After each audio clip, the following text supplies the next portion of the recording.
Sanjay Roy, the main accused in the rape and murder of a second-year postgraduate trainee at the Arjikar Medical College and Hospital, has been convicted by a court in Sialda, in Kolkata. Now, this is the Additional District and Sessions Court, and this is, of course, the court which heard the case, conducted the trial, and, of course, today, Sanjay Roy was brought into court a little before, the court could pronounce its verdict.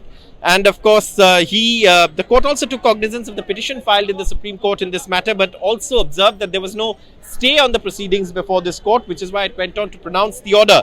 Now, the court addressed the accused and read out the charges against him. The accused was largely stoic when the charges were being read out, but responded when the judge asked him if he had anything to say. Now, the Arjikar rape and murder case accused Sanjay Roy has been convicted by the Additional District and Sessions Court under Section 64, 66 and 103, Clause 1 of the Bharatiya Nyaya Sanhita, or the new criminal law that has been in place in the country. The accused has been found guilty. The court has said it will hear the agreements on the punishment, arguments, I beg your pardon, on the punishment on Monday. Sanjay Roy, of course, told the court several things. He said, I am being framed. He said, I wear a Rudraksh mala. If I had committed the kind, that would have broken. He said, what justice can I expect? The court said, I will hear you on Monday. Sanjay Roy continued to appeal to the court. He said, I haven't done this. Why are those who did it being allowed to go? He went on to say, one IPS knows everything. Why am I not being allowed to speak?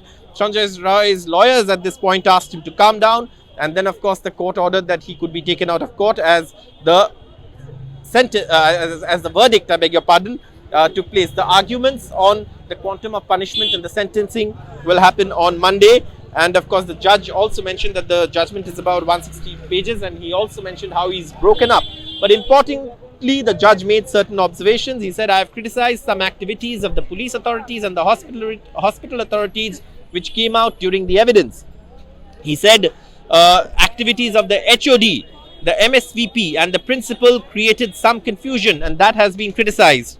The judge also said that, certified copies of the judgment wouldn't be available today, as the matter will be taken up on Monday. So this is more or less what transpired in court. The main news, of course, being that Sanjay Roy, the main accused in the Arjikar rape and murder case, has been convicted by the court in Kolkata. He is now a convict in the case. And of course, once the sentencing arguments are done, once the court passes its sentence, he will have the legal recourse to appeal in a higher court, which is the High Court, and then eventually the Supreme Court. With camera person Aniruddha Tripathi at the Sialda Court in Kolkata, Saurabh Gupta, NDTV.